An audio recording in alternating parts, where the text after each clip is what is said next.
Hello, everyone, and welcome to another episode of the Nothing to See Here podcast. It's Frankie. Hi. It's Hannah. Uh, I Hey guys, I have a question for you. All right. That's that's a scary way to start an episode. Are we Now, discussing if pies you again? were if you were a Girl Scout cookie, what Girl Scout cookie would you be? That is a wonderful question. Thank you. I would be a trefoil. I know who I am. I'm boring. Hannah? Samoas are my favorite, so I'm going to say Samoa. I would be a Thin Mint. Why? Would you like to know what wines you should pair with yourself? No. Hell yes. Trefoils. Frankie, you should pair yourself with an off-dry Riesling. None of those words have any meaning to me. Oh God, I'm gonna butcher this name. Hannah, you should Saturnaise. Sauternes. SAU. Yeah, and I apparently, if I'm a Thin Mint, you should pair Thin Mints with Zinfandel. I'm glad you picked those ones because the only other one I have is Tagalongs, and you're supposed to pair that with a tawny port. So The words tawny port have never been spoken to me in my life until now. I don't know. My dad sent me this, and I thought it was really interesting. Yeah. Yeah, Patrick doesn't send a lot of stuff. Shout out to the barman. Yeah, he does do things. He does let me know when fun new alcohols are out. What was it? This past Christmas, the biggest thing was the Screwball eggnog. It was completely sold out. You can find it anywhere, and he's my in. Thanks, Patrick. I love you, Dad. You're not listening to this. He Like, feels the energy. He'll feel the energy. My name's Amanda, because now that I've said my father's name, I haven't said my name. We finally Anyway. get your name for once. You do. It's your episode. Yeah, Sweet what are we dreams. doing? What are we doing? Oh my God. I thought this was a bit. No, it is a bit. I was leading you on. Was it good? Did I fool you? I was about to lose my mind. No, we're reviewing Disney movies. We're continuing this my I was gonna say trend. It's not really a trend. My ongoing project, reviewing Disney movies. This week, I watched Fantasia, and by this week, I mean literally finished it about an hour ago. So fresh in the mind. You're welcome, viewers, listeners. You guys are listeners. There's not a lot to view. You can view the artwork as you're listening. Yeah, you can view that. That's very nice of you. Thank you. I worked hard on that. Yeah, where's my mongoose? I have it. I'm sorry. Did you not hear me die this past week? We did. Yeah. Mhm. All right. I feel like I We get did a some. whole episode with sick Amanda. I feel like I get some saving grace. I will have it to you by the end of the week. So we watched Fantasia. I gotta say, I was bored. I was a little bored. Yeah, you were bored. People hold this movie up as spectacular. And I'm not going to say that it's not. I think the artistry is really cool, and like coming from a like avant-garde like, artistic viewpoint, gorgeous. I can't deny. Could have used some more Disney characters. Could have used some more anything. That We'll get one into Mickey it. Mouse short wasn't enough for you. No, it was not. You want my final thoughts on the movie, or you want to wait until the end? Because I have thoughts. I think as we go through this, because I'm going to take you through this movie in order. As we go through this, I want your commentary as we go through this. Okay. Before we start, Yeah. or are you gonna give us facts about the movie first? Do you have facts about the movie? I don't have facts about the movie. Sometimes you do, I mean, sometimes you don't. I do have a little bit of facts. So give me a Alright. second. Let me pull up my shit. Let's vamp a little, Hannah. Yeah, you can Vamp. vamp. Vamp, vamp. That's Vamp, it. vamp, vamp. That's exactly what I was looking for. Thank you. You're welcome. I can also appreciate it. give you a Uh, nice sip of hot apple cider. Don't do that into the mic. Yep, Actually, okay. that'd be. You have hot apples there? Oh, I'm jealous. I always have hot apple cider. Do you not have a drink when you record, Amanda? I do have a drink, but it's birch beer. It's not anything fancy. Well, it doesn't have to be fancy. I'm just. Fun fact, typically I record and I have a glass of hot apple cider. I usually have tea. Tonight I finished stuff to get ready for tomorrow late, so I don't have tea. I just have some key lime water. Ew. What do you mean, ooh? I don't like key lime. Well, I do. Okay, I'm not saying that's, bad. I just personally I don't like it. Anyway, does anyone want to take a guess at the date this thing was made or 1940. released? How'd you know? I looked it up yesterday because I started it. Well, I was gonna start it last night when I got home, and then I didn't. So I started it this morning, but I saw that it was from the 1940s. Gotcha. Also, if you're like me and don't have Disney Plus and have to look for it online, you have to type in 1940 or else you get the remake. If you don't have Disney Plus, I'm poor. you could just ask me for mine. I could, but I didn't. You did not. All right. Anyway, so one of the, I think, most standout parts of this film is the Sorcerer's Apprentice part. Did you guys know that the Sorcerer's Apprentice part was created first? That seems about right. I didn't know it, but like that seems like they made that and wanted to release it, but couldn't justify it. Right. So in 1936, and I'm reading this from a Wikipedia page, don't at me, I know. I will paraphrase when I can, though. So in 1936, Walt Disney felt that Disney Studios' star character Mickey Mouse needed a boost in popularity. He decided to feature him in The Sorcerer's Apprentice, which was a deluxe cartoon short based on the 1797 poem written by, oh god, Johann Wolfgang von Goethe, Goethe, and set to the Goth, orchestral one piece. goth. Yeah, thank you. And it was set to the orchestral piece by Paul Dukas. Dukas. The concept of matching animation to classical music was used as early as 1928 in the Disney cartoon series Silly Symphonies.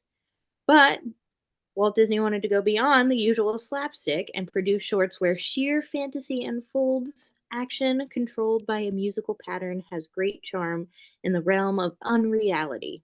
Upon receiving the rights to the music in the end of July 1937, Disney considered using a well known conductor to record the music for the added prestige. He just happened, to meet Leopold Stokowski,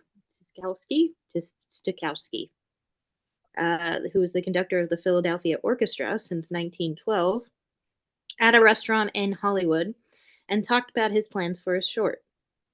Stokowski recalled that he did like the music and was happy to collaborate on the project and offered to conduct the piece at no cost. You need to make your bank, my dude. Yeah, Anyway, so they ended up doing all that. So the production cost for The Sorcerer's Apprentice climbed to $125,000, which I'm guessing is a lot back then. It became clearer to Disney and his brother Roy managed the studio finances, by the way, that the short could never earn such a sum back on its own. So Roy wanted his brother to keep any additional costs on the film to a minimum. He said, because of its very experimental and unprecedented nature, we have no idea what can be expected from such a production. Amanda, I'll let you know right now. What? $125,000 back then would be $2.75 million today. Jesus fucking Christ. And that was just for The Sorcerer's Apprentice. That was See? just for the one thing, yeah. Rough. Real rough. So Ben Sharpstein, a production supervisor on Fantasia, noted that its budget was 3 to 4 times greater than the usual silly symphony, but Disney saw this trouble in the form of an opportunity. This was the birth of a new concept, a group of separate numbers, regardless of their running time, put together in a single presentation. It basically turned out to be a concert, something novel and of high quality. Ideas to produce a complete featured film were pursued in February 1938 when inquiries were made to extend Stokowski's, the conductor's, contract. In August, Disney asked Stokowski's representative to have him return to the studio to select material for the new film, which was initially titled The Concert Feature. Disney agreed to pay Stokowski $80,000 plus royalties for his services. So he did get paid for the rest of this, but he opted not to get paid for just The Sorcerer's Apprentice. The pair further thought of presenting the film with an on-screen host to introduce each number.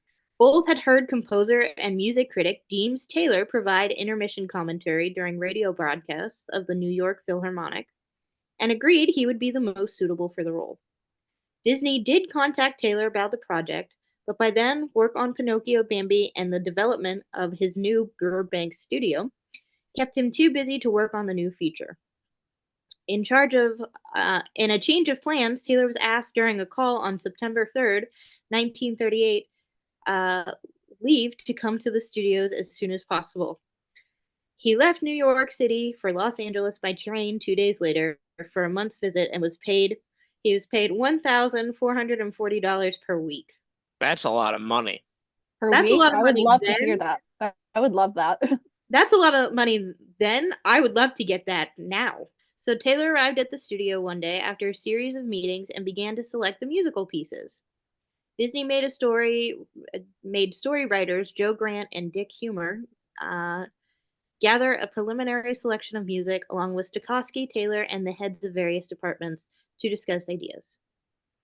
Each meeting was recorded verbatim by stenographers, with participants given a copy of the entire conversation for review. As selections were considered, a recording of the piece was located and played back at the next gathering. Disney did not contribute much to early discussions. He admitted that his knowledge of music was instinctive and untrained. Very good. Know your place, Disney. There was a bunch of different things thrown into the mix. The Firebird by Igor Stravinsky was thrown in there. I believe Claire de Lune by Debussy. How do you pronounce it, Claude? Debussy? Debussy.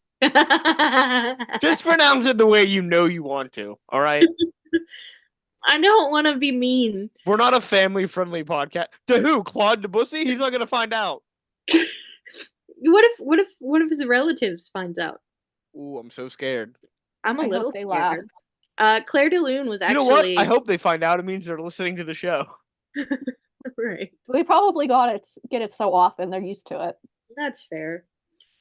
What stinks was Claire de Lune was actually implemented into the music list, but it was soon removed because Disney and his writers encountered problems of setting a concrete story to it.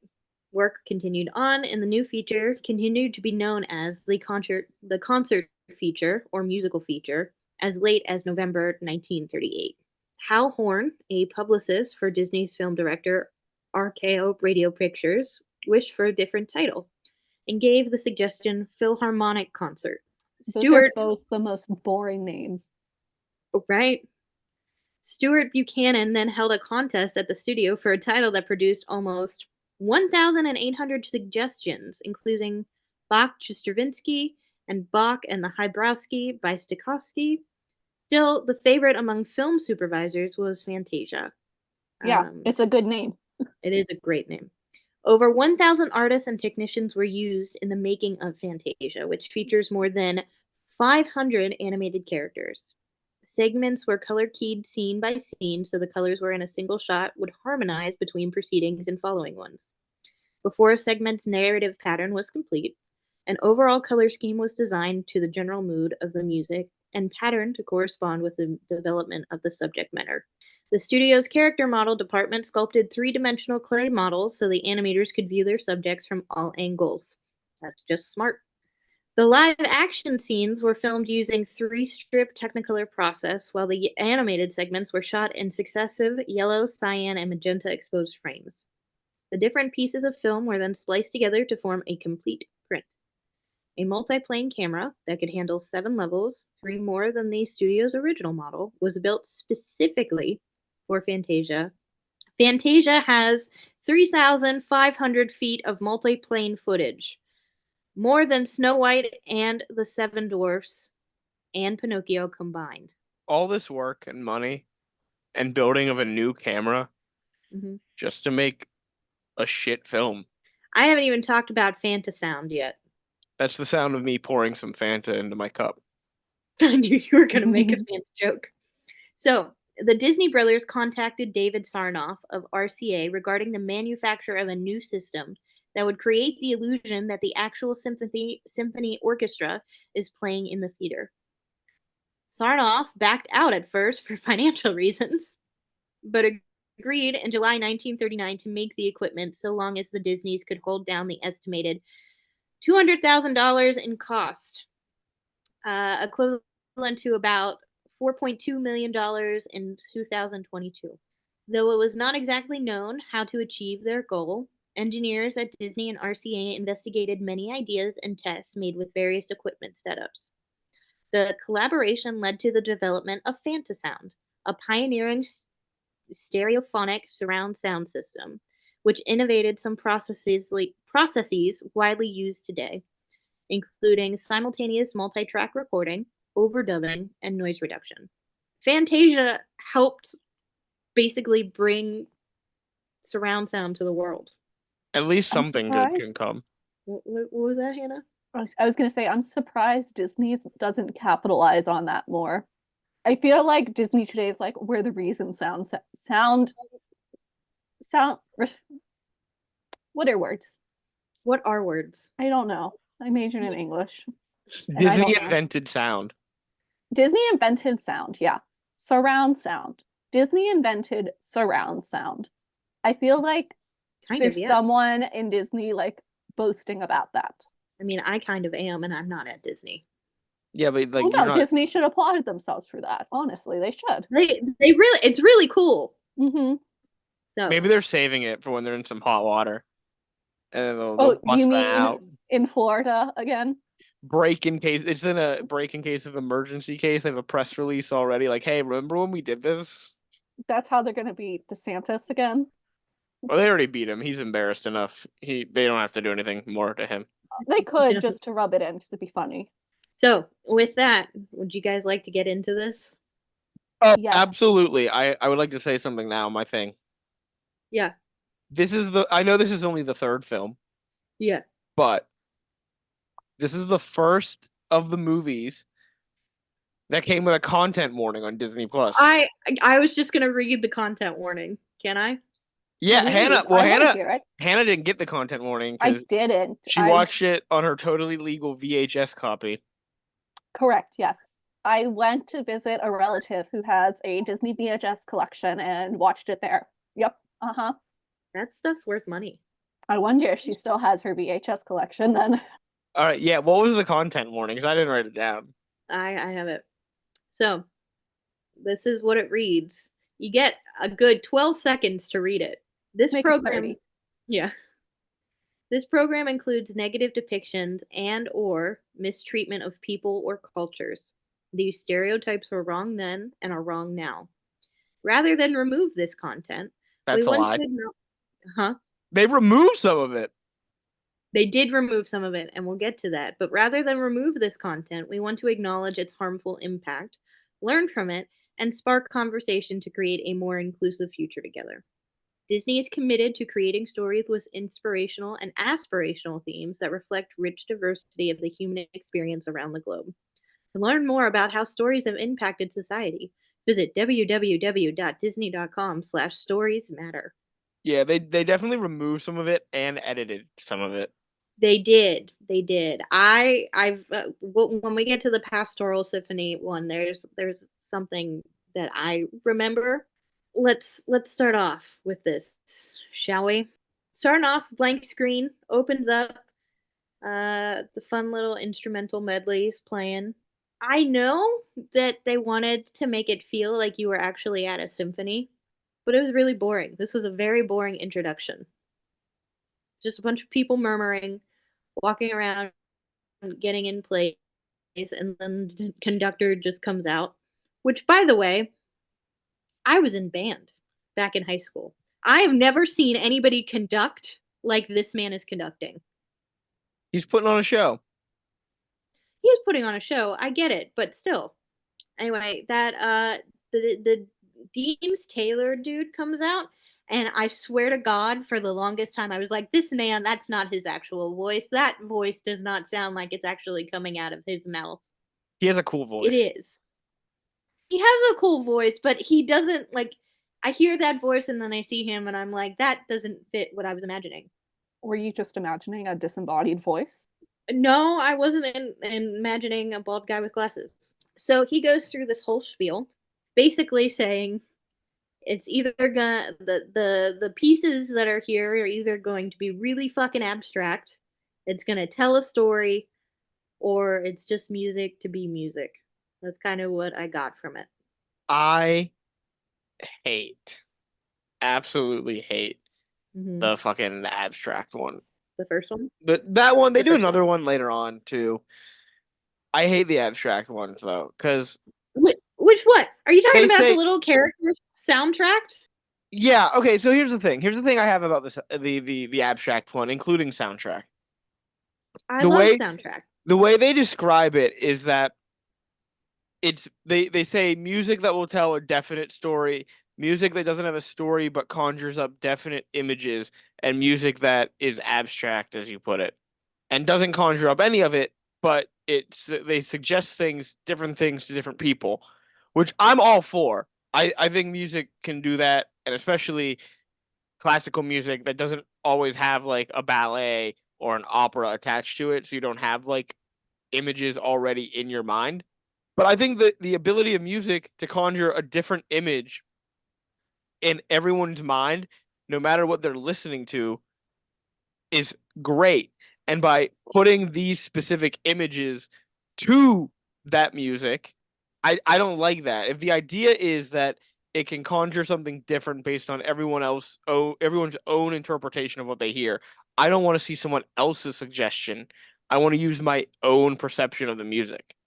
Yeah, well then you'd just be staring at a black screen, Franklin. Then don't use a song like that. That's what I'm saying. What if it Ah. was just them showing the orchestra I'd be more playing? okay with that. Yeah, I think I'd be okay with that too. I even you know what? Even if they showed colors, like if they just showed like flashes of colors or something, I think I'd be okay with that too. But all the line art, the dots and dashes. Yeah, I don't like that.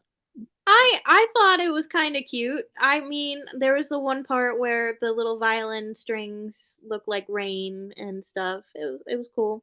I Uh, so what we're talking about to our dear viewers is the Toccata and Fugue in D minor by Johann Sebastian Bach. The live action shots of the orchestra were illuminated with them in blue and gold, backed by superimposed shadows. Those shadows then fade into the abstract, creating animated lines, shapes, clouds, and formations to reflect the sound and rhythm of the music, which Frankie apparently did not vibe with. I will also I wrote this down too. I'll admit I have a bias here. What's that? I'm not even a huge fan of abstract art in general. Fuck off. You know this already. I know. I'm just not a And huge me, fan of it. Hannah. Look, I'm admitting my own biases here. I'm not a huge fan of it. So that might be why the first segment doesn't appeal to me.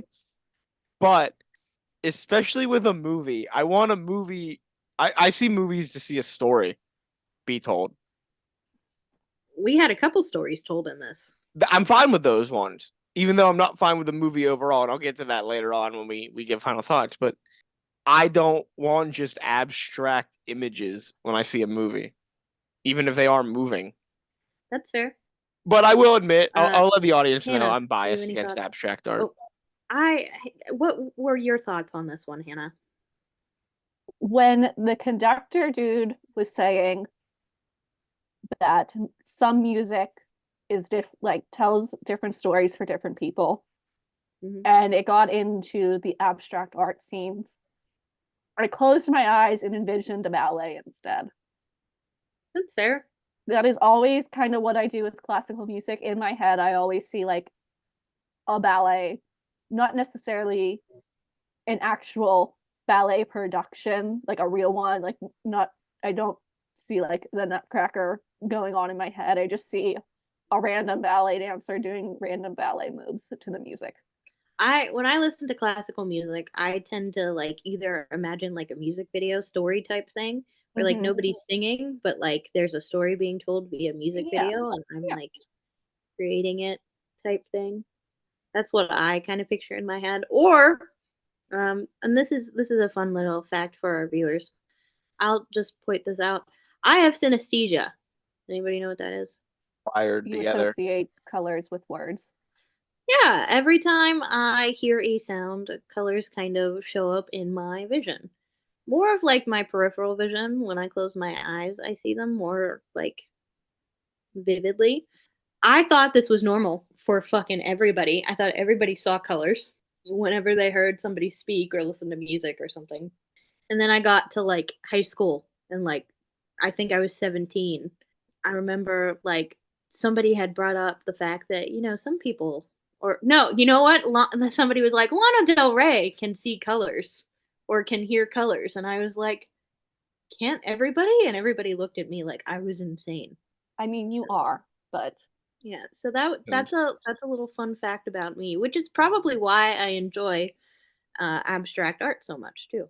But like every voice tone has like a color. Like Frankie, yours is like a nice like a seafoam green. That's good. I like green, so that's fine. Yeah, except when you get really upset and then it turns into like a piney green. It's still green. Yeah, I'm just saying. Whenever you get upset, your tone gets a little bit different. Hannah may or may not like this. I'm scared. Better give me a good color. Hannah, yours is like a daffodil. I fucking hate the color yellow. I fucking knew it. I'm sorry. Hannah's gonna come over and like rearrange your Mm, eyes so you can see a different color. That's not no, it's not my fault. That's what it comes out as. Hannah, you have two options here. You can either mess with Amanda's senses or you can mess with your voice. Okay, definitely gonna mess with Amanda. Okay. I'm already messed up enough. Before you even said anything, I knew it was good. You were gonna say I was yellow. I fucking knew it. Well, I know you don't like the color yellow, which I don't understand. Yellow is a very nice color, and I think it looks very nice on you. I mean, I don't I have a reason. I also, just don't like yellow. well, I come up with a reason. I don't like pink because it was forced down my throat at a young age. Give me a genuine reason why you hate yellow, and then we'll talk. If we have nothing else to say about the first piece. Um, I kind of shit on it a lot. The Yeah, you did. animation was beautiful, and the orchestra was fantastic. I Frankie was want to say feeling that. he was feeling bad. I felt bad. I don't want to. I don't want to feel like I'm shitting on the animators because they did a phenomenal job throughout the whole film, and the orchestra did a phenomenal job throughout the whole film. I Yeah, can just we talk about didn't like how many this. takes the orchestra probably had to do? Like so many. To be completely unrecognized when people think about this movie. Yeah, I know. Moving on. Our next piece. Real quick before I move on, when this piece started, the guy who is the conductor, every time they like bathe him in a different color light, bothers the fuck out of me. I don't know why. He just looked creepy. Not that I think he's creepy, but like the way the light was like bathing, like he looked like he was a demon almost. And we weren't even at the demon part yet. Is he actually the demon at the end? No, Maybe he's not Chernobog. he might be. You don't know.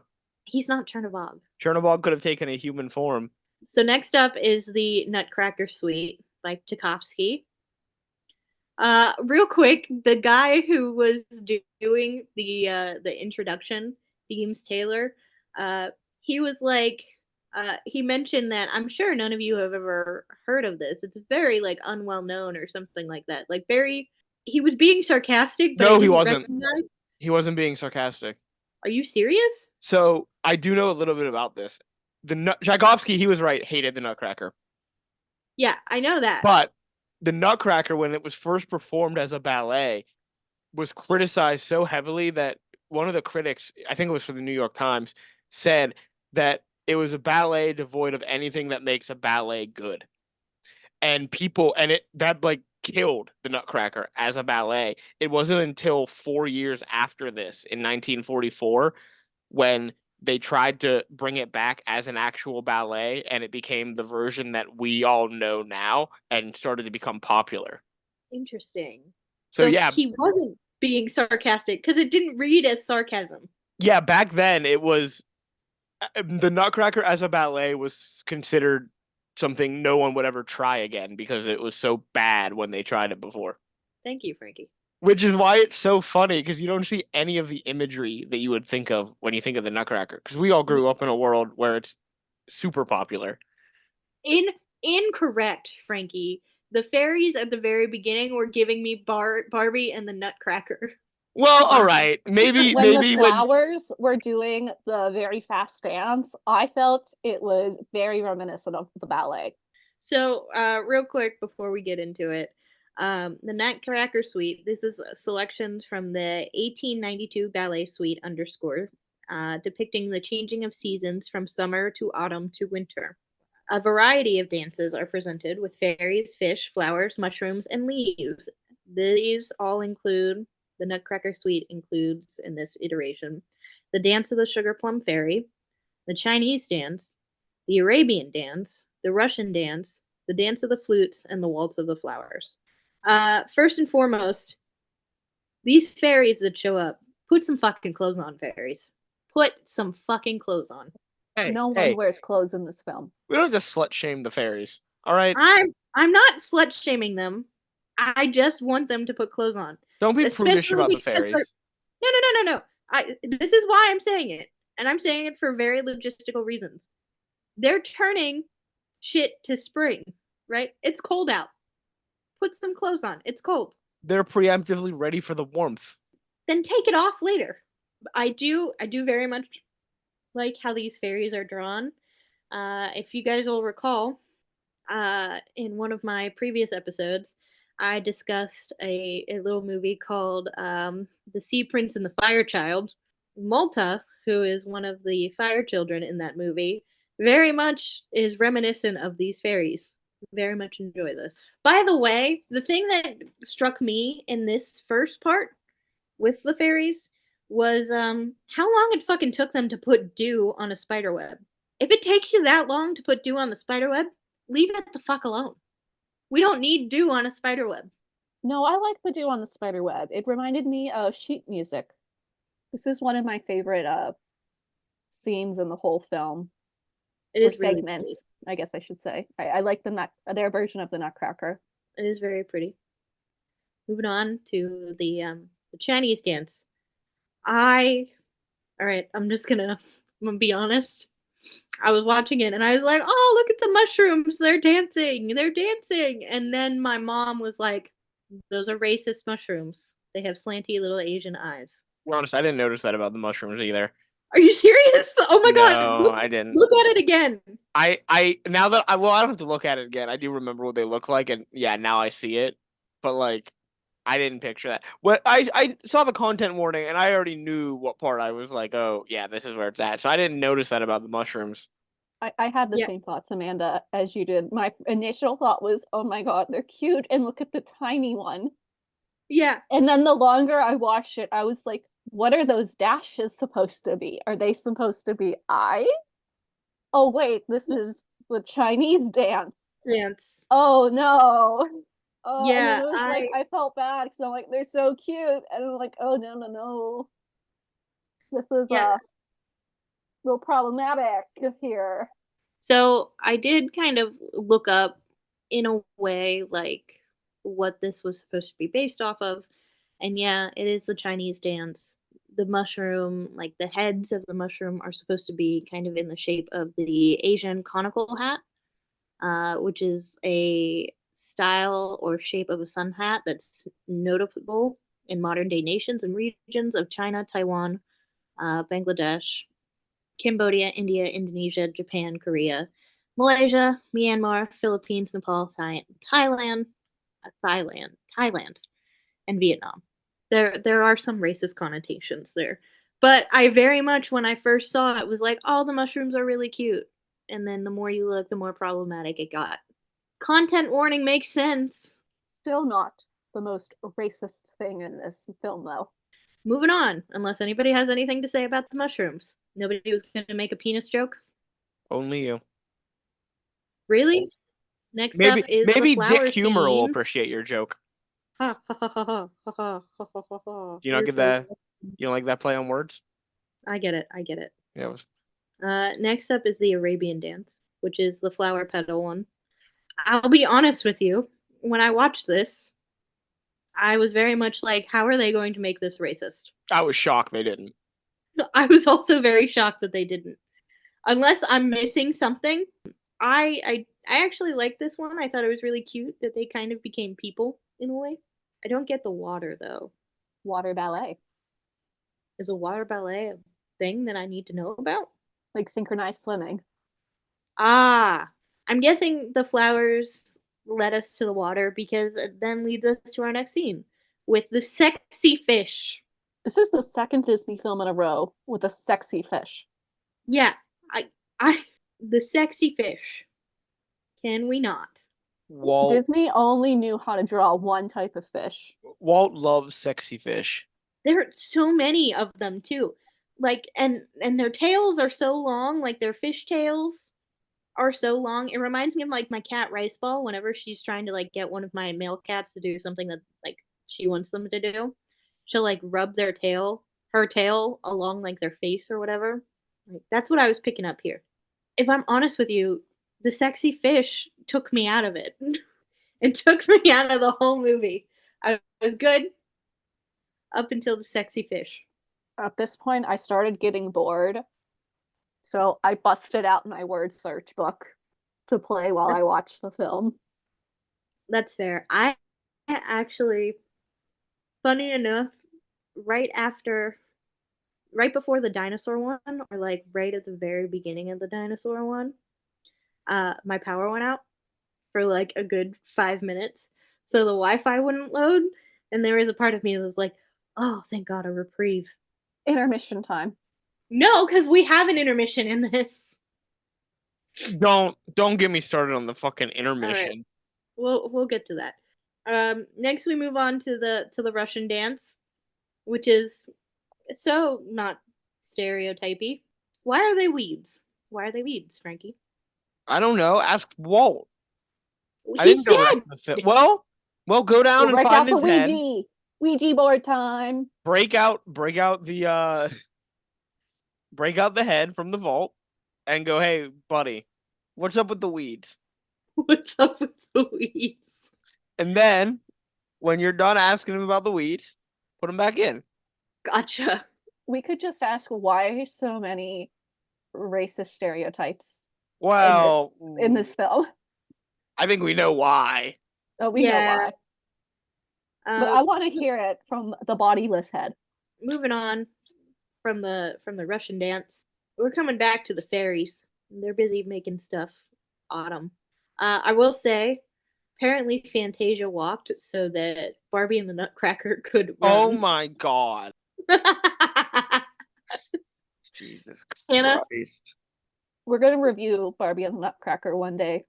Frankie, I think I'm sick. I think I'm sick that day. No, I'm going to start my own series where we review Barbie films. Is that Frankie, what I you don't want to think- use your big project on, Hannah? The Barbie movies? There aren't You- as many as there are for Disney. Yeah, and you There's act still a like they're lot. all awful. Excuse me, The Princess and the Pauper is a fucking classic. Yeah, it's a masterpiece, Frankie. Mhm. I'm And looking up. even Barbie and the Nutcracker has Tim fucking Curry in it. There are Mhm. 43 Barbie movies. That's not a lot. That's You not want- a lot. You want to know what the first one is? Barbie and the Nutcracker. It is Barbie and the Nutcracker. Yeah. I know. Don't come because I into our remember it Barbie coming out. house. Don't Don't come come into into- our Barbie house and try to tell us facts. Do you know what the newest know one them. is? Yeah, we know. What's the newest one then? I don't fucking know. The Barbie movie? No, it's Barbie and Chelsea: The Lost Birthday. The Barbie movie isn't included in the Barbie. No, it's Barbie starring Margot Robbie. It's not included on in the list.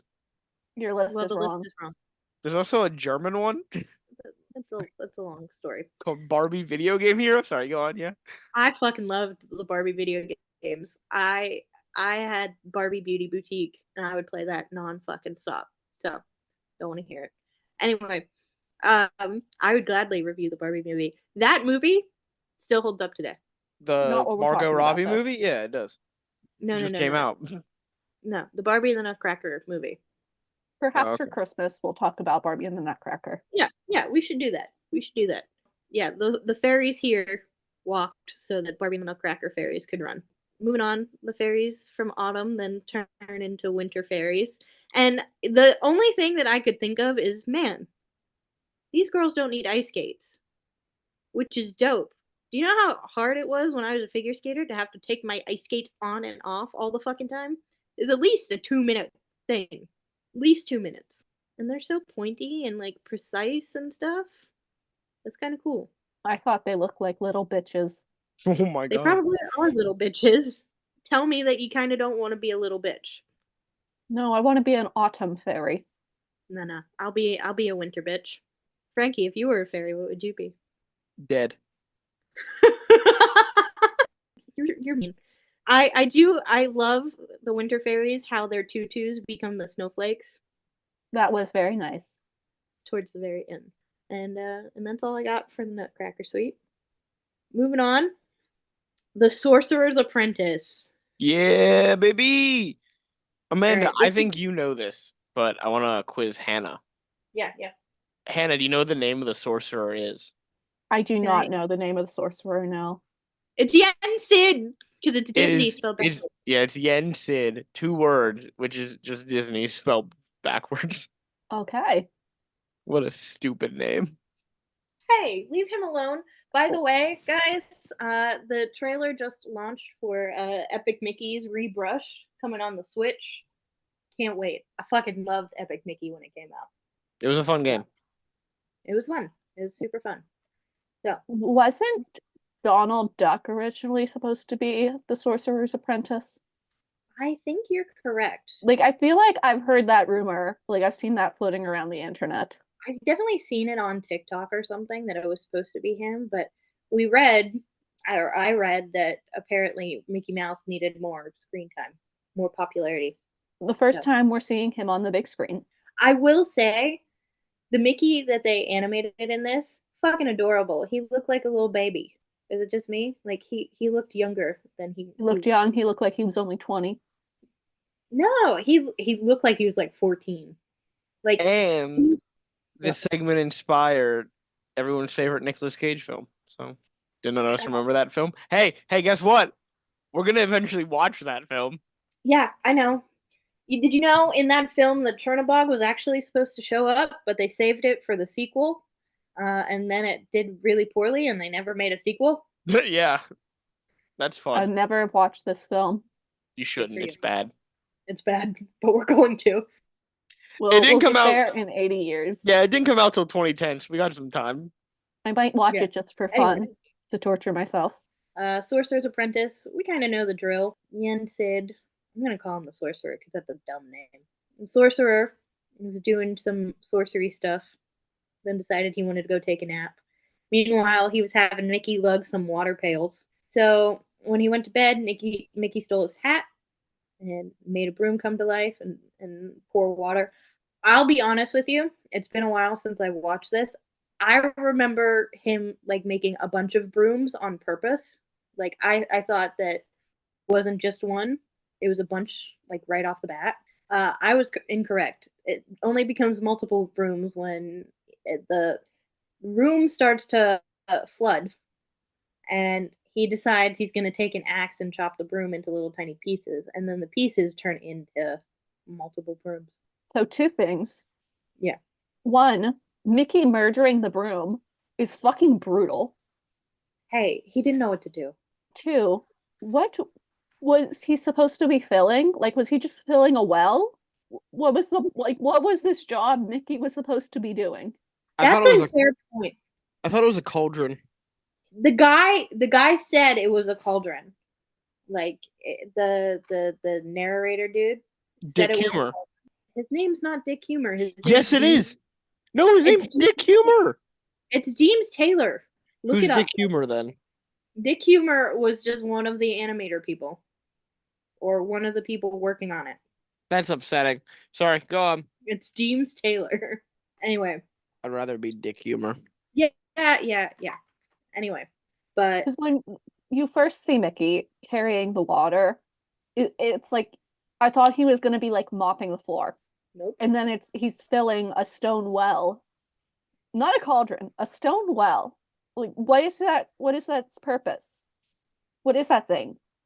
What's it for? Is that a bathtub? A hot tub? Why don't you find Disney's head and you ask him? Okay, I'm gonna break out the Ouija board. I'll be back. Hannah, I thought we agreed no Ouija boards. Ouija boards are fine if you know how to use them. I thought we agreed we were gonna break out the frozen head.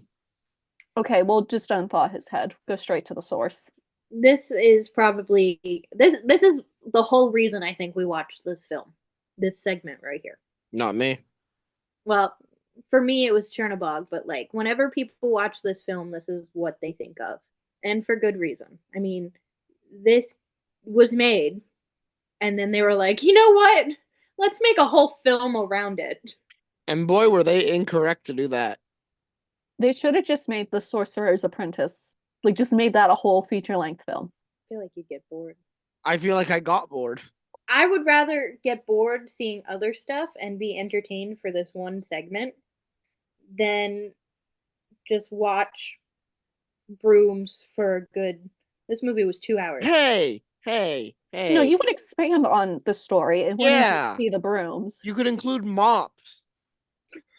Fuck off. They're gonna invent a vacuum at the end. They could invent the Swiffer wet jet at the end of it. Yeah, they could. Imagine that. That'd be pretty fun. Anyway, The sequel will be them making scrub daddies. Oh, that's using the pink good. stuff. The thing that bothers me in this is the brooms like take the buckets filled with water underneath the water to then dump the water. Yeah, that was fun. And apparently this book that Mickey's writing on is huge. Well, he's just a little mouse. He's just a little guy. And then Yen Sid comes down the fucking steps, parting the Red Sea like fucking Moses. That was definitely an allegory there. So Mickey gives him his hat back and he just looks upset and grumpy. And Mickey doesn't like really acknowledge that. He just gives the broom to him, picks up the buckets, and like starts walking. And then right at the end, Yen Sid just decides, I'm gonna beat this mouse on the ass with a broom. And that's how it ends. He kind of deserved it, though. I don't know if he did. I feel Imagine He also coming. gave a little smile. like Imagine coming home to your entire basement flooded because of a fucking mouse. if it was Mickey Mouse, I think I'd make an exception. I wouldn't. That fucker. Anyway, moving on, unless anybody has anything else. Moving on to the next piece. Before we even get to the next piece, the narrator, Deems Taylor, Yeah, Dick Humor. I know. yeah, starts to introduce us, and then a bunch of equipment just fucking falls. Was that like scripted or did that just like accidentally fall? They're like, keep it in, keep it in. I don't know. I really was just like confused because they didn't acknowledge it, but at the same time they could have removed it. Was it supposed to be like Mickey running in and bumping into something? No, because he ran in and shook the guy's hand. Next up is The Rite of Spring by Igor Stravinsky. This was a visual history of the Earth's beginning as depicted to selected selections of the ballet score. The sequence progresses from the planet's formation to the first living creatures, followed by the rain and then extinction of the dinosaurs. Can I be honest real quick? Yeah. I didn't watch this one because I didn't want to watch the dinosaurs die. Oh my, that's adorable. Yeah. I skipped over it. I skipped over a good 30 minutes. That's fine. I got really sad during it a couple of times. And this is how Disney pissed off all of the religious people. Oh, because he included evolution. He included evolution. That was the only thing that I was thinking of. I was like, how many people were like, I'm going to walk out of this theater. I'm going to walk out of this theater. How dare they? So, Imagine being that first fish that just said, fuck it, I'm gonna go to the land. I think that's exactly what he said. He said, "Fuck it, I'm gonna go to the land." He said, I can't handle all these other fucking stupid fish down here. I'm going to the land. Yeah, so we start off in outer space, then we move to like planet formation, um, which is definitely kind of vague. And then we get to a bunch of just fucking volcanoes. I was watching this with my mother, and my mom said, "Are they depicting Hawaii?" Um, Maybe. so maybe I don't know. So a lot of lava, a lot of volcanoes, like a lot of volcanoes. Like I feel like it was like at least 7 minutes of volcanoes. Thoughts, Frankie? Because Hannah didn't watch it. It was a lot of volcano. I wasn't like really paying attention because there was a lot going on with the volcanoes. I will say this is where I started to get bored until the dinosaurs started fighting. So, That's very true. oh, what was the name of What? the narrator? What was the name of the narrator? Deems Taylor? Yeah, Mr. Taylor called the Tyrannosaurus Rex a gangster, which is very funny. That's cool. So now all I want in life is a mob movie with dinosaurs. I That's love it. fair. So after the volcanoes comes like the water and all of the weird ass fish. And of course, also comes the fish who decided, fuck it, I'm gonna go to land. Yep. I will say, very surprised to see like amoeba like animals and creatures and shit from a Disney movie this early on. And again, all I could think of was really gonna piss off all the religious people. But that fish who decides he's gonna walk, doesn't he like escape from something? I think so, yeah. So he I feel says, like fuck this. I'm getting on land. Mm-hmm. yeah, he escapes, and then he has these weird little like feet fin things. Those freaked me out a little. Well, how else was he gonna walk on the land? I know. Well, Anyway, it's like you're not even thinking about this. we moved to the dinosaurs now because they've made it to land. They show a bunch of different kinds, and then they show the pterodactyls, and then they show a pterodactyl eating another fish type thing, and then they see the pterodactyl that picked up the fish getting eaten by a bigger fishy dinosaur. It's all very depressing.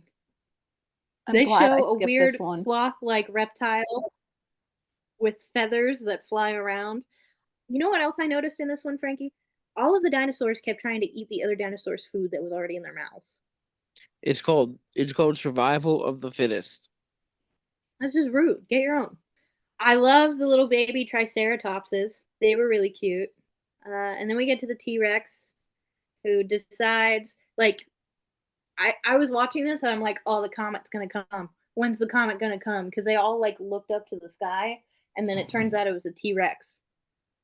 I was like, fuck, it's a T Rex. And I all started running away, and this poor Stegosaurus just like gets eaten by him. And it's pretty graphic for Disney. It's brutal. And like he tries in vain to like beat this T-Rex up with his tail, and he gets some good hits in, but finally the T-Rex grabs his neck, and like you just see his tail fall, and then you get a close-up of the dinosaur's face and his eyes close. At least Disney was nice enough to close his eyes. Gee, thanks. Now I'm depressed. Oh, I'm not done. Great. We don't see the fucking comet or anything. No, instead we just see all of the dinosaurs in this barren wasteland looking for food, drinking mud water, and like trying not to die. But guess what? They all die. And then we just see a bunch of bones. Hang on, I'll be right back. I gotta go Dinosaurs. fill my apple cider up with vodka to drown out the pain. You're So gonna we just deal with see a the bunch of pain. yeah, because I we had don't to want to sit through feel it. the pain. The dinosaurs didn't deserve this. They should have fought the meteor. They didn't We even totally show the called meteor. it was in do not They- enter zone. They didn't even send Ben Affleck and Bruce Willis to try and divert the meteor. What were they even Dude. doing? Do not Armageddon this right now. They didn't even play a Steven Tyler song as they blew up a meteor in the air. What's going on? They could I- have talked with the meteor and had it divert, but they Yeah. didn't do that. There was no meteor in this. Anyway, then a giant earthquake happens that basically forms the planet, and that's how this ends. Moving on to intermission. I'm Boo not gonna the say anything about intermission. Boo it. Boo I'm it not with gonna your say whole anything. heart. I'm Fuck not the gonna say intermission. anything about it. Frankie, your thoughts on the intermission? It was, why was it there? If this was like a live recorded concert, which it's not, but if it was, and they turned that into a film, I would understand having the intermission during the actual concert, but also just edit it out. It was absolutely absurd to watch all of the orchestra leave and then see the title screen for like 3 seconds, probably, and then watch the entire orchestra walk back on. Can I explain this to you, Franklin? When this was shown in theaters in the 1940s, they actually had a 15-minute intermission. That's so dumb.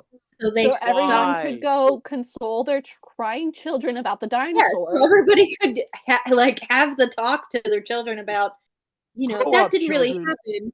It did happen. It did happen. It did happen, but remember, Well, all the religious Christians in the audience were like, that didn't happen. that didn't Yeah. happen, children. It did happen, but it was much. I would pull your child aside. That happened. That was all real, but it was much more brutal in real life. Life is full of pain. Anyway, yeah, they had a 15-minute intermission when That's it so was done. dumb. That's so stupid. It's So not that. when you came back, you saw the orchestra coming back, and they did their fun little jazzy thing that got you back into it. Because this was a 2-hour film. It was a long film. Ooh, a 2-hour film. Ooh, grow up. For that era, Was this that was a lot. also this film, was it also marketed towards children? Yes, I believe so. Okay. So kids have small If, bladders. yeah, if you got like a 6-year-old, that kid ain't sitting for 2 hours. They could. Hey, I can honestly say they could have left the theater to go to the bathroom and come back in, missed nothing. I mean, fair. If they're lucky, they miss the dinosaurs dying. If they're lucky, they spent more time in the bathroom and missed actually part of the movie. That's actually some good luck. After the intermission comes the meet the soundtrack thing, which Frankie didn't like. It's basically like this line. It's a humorously stylized demonstration about how sound is rendered on film. The animated soundtrack character initially is a straight white line and changes into different shapes and colors based on the sound that plays. I thought that was really cute and really cool. And I like how shy he was. And the noise that he made when Deems Taylor was like, make a noise.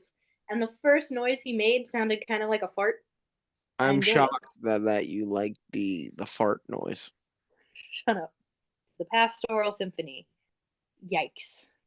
Is that what's Yikes. next? Yeah. Yikes.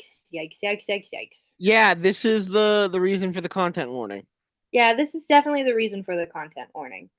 I It starts vaguely. out fine. It does. Starts out really cute with unicorns and Pegasus. Yeah, the little black Pegasus, so cute. I want a baby unicorn. I don't care about the unicorn. I like the little black Pegasus. I like how the mom was so attentive to the little black Pegasus. Disney should make plushies of these animals. I like to have it known that Disney created a word here called centaurettes. We're going to talk about those ladies because I have thoughts. Centaurettes is not a word. Disney created it. Now if it you're is. talking about a female centaur and centaureds or centaurides, centauresses, not centaurettes. Get your shit right. By the way, this is also a thing where the Pastoral Symphony walked so that Hercules could run. Because Oh yeah, if you've noticed, Zeus and They called him Bacchus, but Dionysus and Vulcan, Hephaestus, whatever. Hephaestus. Yeah, thank you. Zeus look really similar to his 90s version. So did the drunk guy, Dionysus. The drunk guy. Was he or was he not drunk? I think He I don't think he was absolutely was drunk. wasted. Yeah, I don't think he was drunk. I just thought I don't think he can get drunk. He's the god of wine. He's also the god of theater. Did you not read Percy Jackson? He definitely got drunk, and then he had to Diet Coke? Was that what he was sipping on? He wasn't allowed wine in the mortal world. Yeah, he had to sip on Diet Coke. So yeah, starts off fine. I vaguely remember. I don't know if this was like old VHS or if this is a memory that I had from like being a kid or just from doing my research on Disney films. The Centaurettes are all white. They definitely had slaves that were not white. Yeah, those were cut on this version. They were cut. Were they in the version you saw, Hannah? Yes, I saw the very racist image of a little black girl. Yep. All right. Yep. And also, that's a fucking brothel. It is kind of a brothel. You cannot tell me that they were not sex workers. Well, technically, I think the Cupids were trying to set them up because they all like were together, like once they found their mate or whatever. But it definitely no, those were paying clients of theirs. Right, chill out. It was. You cannot tell me it was not a brothel. Yeah, those Cupids ran the brothel. Mm-hmm. That's why Zeus was pissed. Yeah, what the fuck? Zeus was trying to hit Dionysus like multiple times. And what did the little donkey unicorn ever do to him? I don't know. What do you call a donkey? They did edit out the very racist Centaurette depiction in the Disney Plus version. They did. But they were unable to edit out the zebra centaurs. They did edit they didn't cut them out, but they did edit it. They made the skin tone seem lighter than it was in the original, but there are some like adult black centaurettes in the original that are all zebras, which is also very racist and not cool. Also, what's with the boobs? What do you mean? They have them. Like, why did they have to cover them? Well, one of them didn't.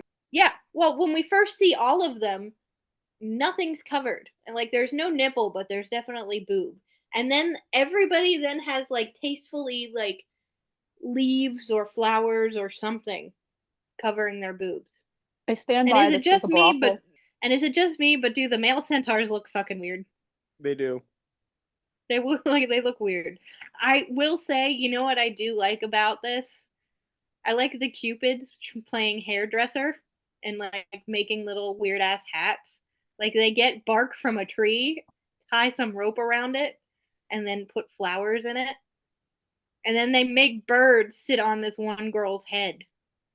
All of those hats were ugly except for the first one. The little flower one? Yeah.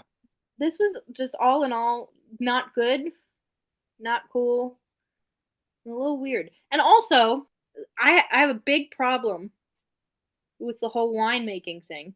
Because why are the satyrs, the poor little satyrs, the ones who are like stepping on the grapes? If anybody's gonna step on the grapes, it should be the centaurs. They have 4 fucking legs. The satyrs only have 2. I have so many satyrs like connected to Dionysus though, like in mythology, because that could be a reason. I don't care what the reason is. Okay. It's not a logical reason. And they were all partying with Dionysus.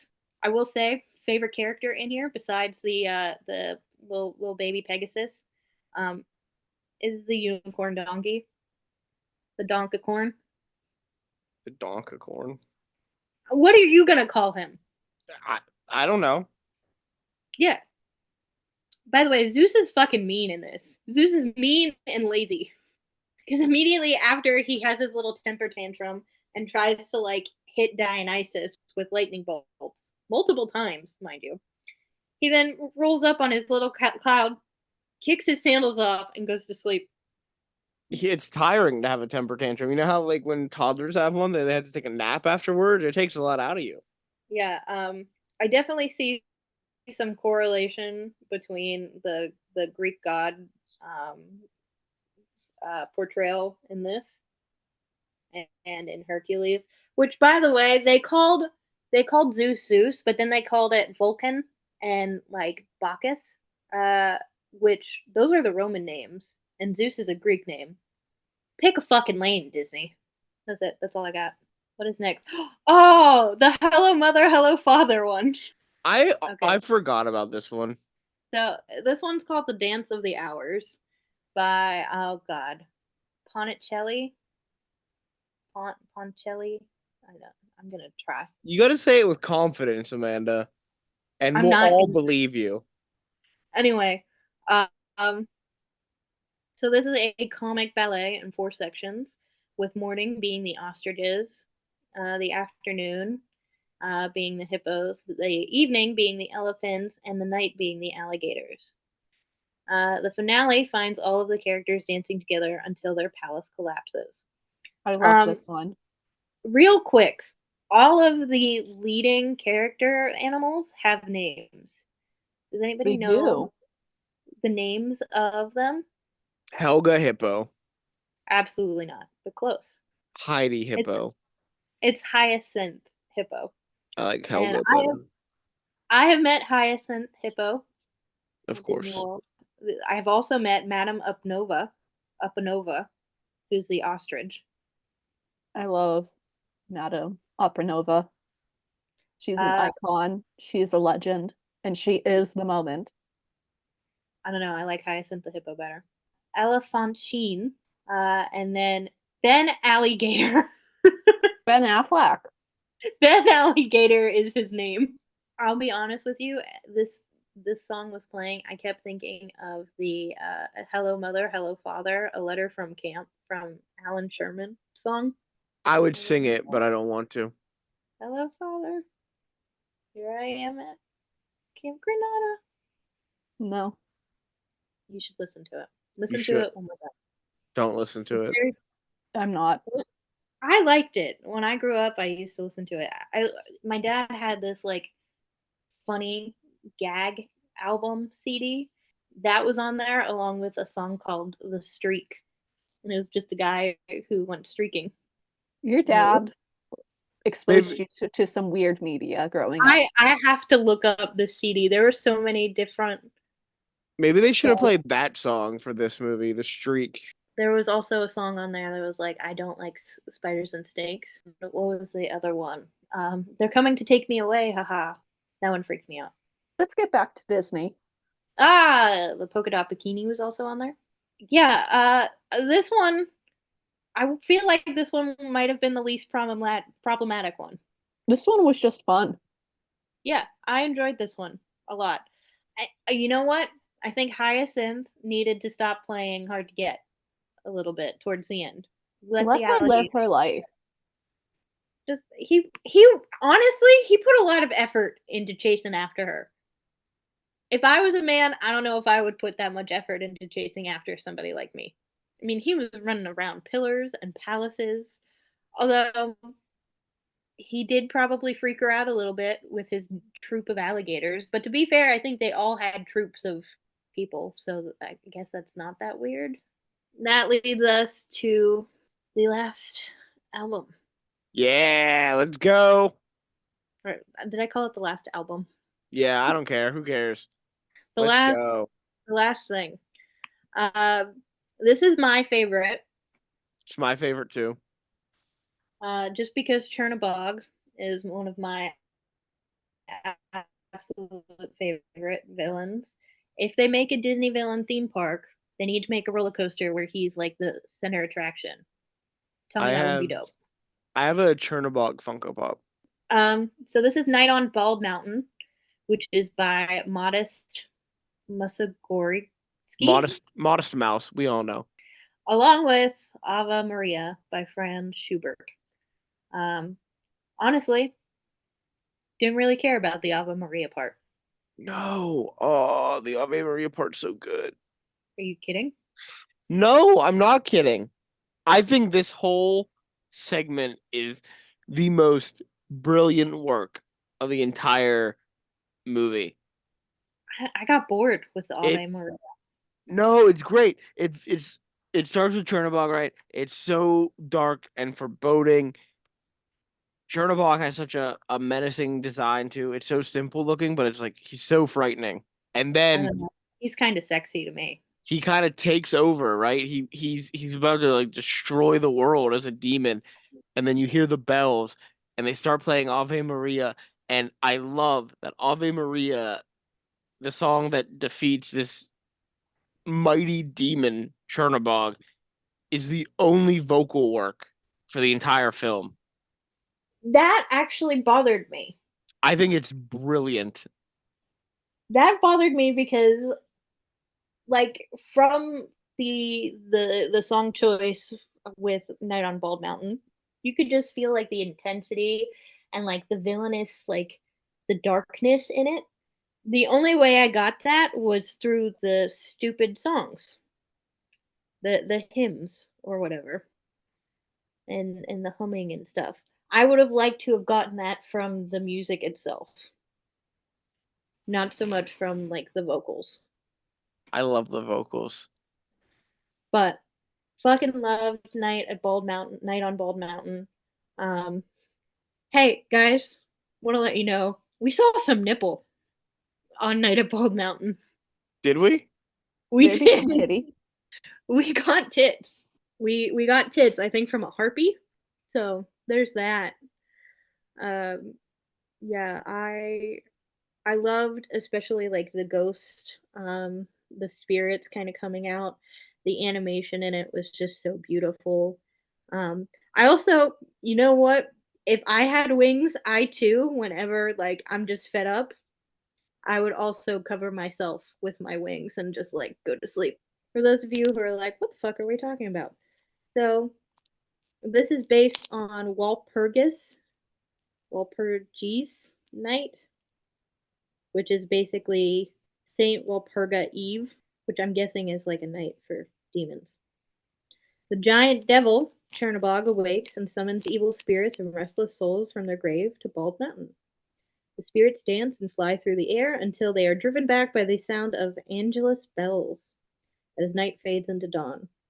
A chorus is then heard singing Ave Maria as a line of robed monks is depicted walking with lighted torches through a forest and into the ruins of a cathedral.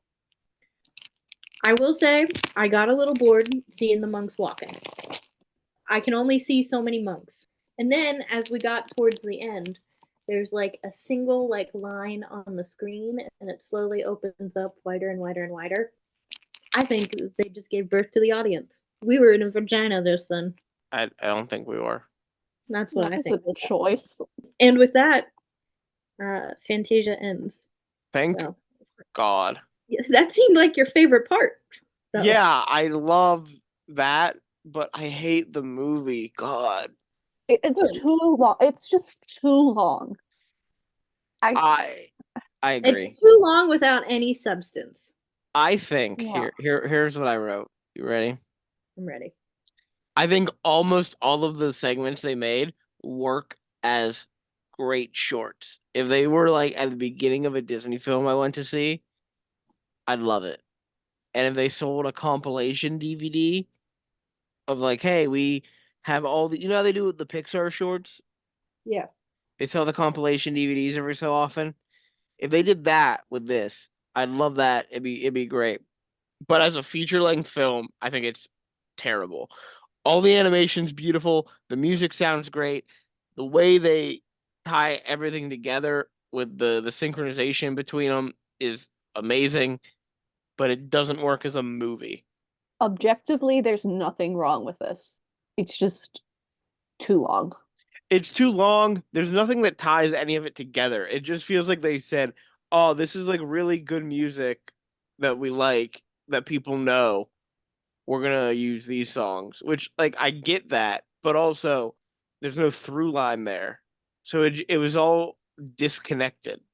I want to know how children sat through this in theaters. They didn't. I don't believe it. Like, I know there was like no children's media back in 1940. Films were still relatively new.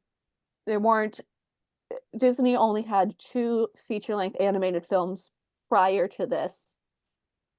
And those were a story. Like, those like make sense for a children's film. But then them coming out the gate with this as their third, it does not make sense. Again, objectively, nothing wrong with Fantasia. As we've said, beautiful imagery, beautiful music. I just don't know how children sat through this. That was Fantasia. That was Fantasia, and we have one more thing to do because, like, let's be real, this doesn't really have a villain or a That's hero. not true. I think it does have a villain. He's not the villain. The villain is the Chernabog. runtime. Chernabog is not the villain. Bullshit. He's the villain. Chernabog cannot be the villain. He's in one segment of the movie. He cannot be the villain. He's the villain and the protagonist. He can't be the villain and the protagonist. He is. The villain is the runtime. The villain is the runtime, and that's the worst villain of all. The protagonist, Dick Humor. Deems Taylor. Yeah, I know he's not the narrator, but I think Dick Humor should be the real protagonist here. All right. What's your question? Where do you rank the actual movie? It's lower than Pinocchio. Lower than Pinocchio. Well, Pinocchio's number one, isn't it? It's Pinocchio's number 2. Oh, it's You Snow had- White. You had Snow White above Pinocchio. I did, didn't I? All right. Well, it is lower than Pinocchio then. So we have Fantasia as the worst movie at number 3. And number 3. So, according to Amanda's rankings, Walt Disney just continues to go down in quality. He's after gotten Snow White. worse. Started off good, has gotten progressively worse. Yeah. So Amanda, what's the next film in the project so people can maybe watch it in advance?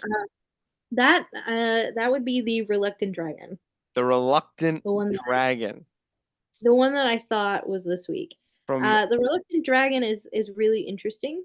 It's basically a fictionalized tour around the Disney studio. I've never seen it, so I'm excited. Okay. Yeah, it's really cool. I vaguely remember this. So that'll be in a couple weeks. Yeah, Maybe. depending on if I have anything interesting to talk about Before before it. your next episode, yeah. Yeah. Is there anything else we'd like to say about Fantasia before we wrap up? I appreciate Disney's little disclaimer there. I feel like it's kind of moot when you remove everything though. Yeah, they didn't really. They lied in their disclaimer. They said, "Oh, we didn't edit it." You did. Yeah, You heavily edited it. yeah, big time. Not that I'm upset that they heavily edited it, but don't lie about it. Hmm. Yeah, it just felt a little dishonest. I'm not saying that Disney is like the peak of honesty. Are you telling me a billion-dollar corporation would lie to me? I can't Hey. believe that. We're getting closer and closer to Song of the South. It's not available Ooh. anywhere. We can't watch it. Oh, I have my ways. I You won't are- watch it. I won't watch Song of the South. Well, it's not going to be a complete movie review without me reviewing it. It can be a complete movie review without you reviewing it. Disney doesn't even acknowledge its existence, so That's not true. It's still, what is it? Splash Mountain still not open? anymore. Not Hey. anymore, baby. Whoa. You didn't let me finish. At Tokyo Disneyland. Tokyo Disneyland is its own entity, run by its own company. Disney doesn't really run it. So, coming at me with something you thought I didn't know. Shut up. Thought I wasn't aware of this? Foolishness. It's still technically there. You're going to have to try a little bit harder. It's still technically there. But Disney doesn't operate it. It's It's- operated by the Oriental Land Company. You're gonna have to catch me earlier in the day. Tokyo Disneyland still has the word Disney in it. But Disney doesn't operate it. Shut up. They don't make decisions. All right. Do you want to give us a hint as to what we're going to be talking about next week, Frankie? Oh, I know exactly what we're talking about. No hints needed. Oh, We're coming off of Amanda's long-term project. We're about to are we start. talking about another freak of history? No, we're not. We're Oh. gonna start Wrestling. my other one. Yeah, wrestling. But we're not gonna watch any wrestling yet. So my long-term project I wanted to talk about was the wrestling company, the former wrestling company, it doesn't exist anymore. WCW, World Championship Wrestling. And so next week, I'm going to start off with just the history of the company up to the point where the project will start. We're going to be talking about the rise and fall of WCW, starting with the first episode of WCW Monday Nitro, all the way until the company died and it was bought by the WWF, right, and now the WWE. I'd like to point out, Frankie, who came up with your name for this long running project? This is going to have a different name. Fuck off. Who came up with it? You came up with a name for something that isn't out yet or is out right now. Maybe. I don't. We're not teasing it. We're teasing it, but we're not telling you yet. Well, because listen, I put that one. It's a little side project that I'm doing on the feed. But I'm editing it currently. But I put that on the back burner for our actual episodes. Well, that's nice of you. Yeah, our episodes are a little more important in terms of editing. So That's fair. yeah, so that will be my episode next week. We're going to talk about the history of not only WCW, a brief look at the history of pro wrestling in America, and a brief look at how it was basically the mafia that ran wrestling for a while. Fuck yeah, The mafia. mafia? They The basically mafia ran they ran basically wrestling? they basically acted like their own little mafia. It's pretty good. Yeah. So we'll talk about that next week. With all that being said, let's take care of some business and wrap up. If you would like to No, sorry. 1, 2, 3. So please remember to follow or subscribe wherever you listen to the show. Also, remember to leave us a review. If you would like to leave us some criticism, some constructive criticism, if you'd like to ask us some questions, if you would like to leave a comment onto any of our episodes, or if you would like to give us any suggestions for topics, you can do so at our email, which is Nothing to see here podcast at gmail.com. As always, here is spelled HEAR.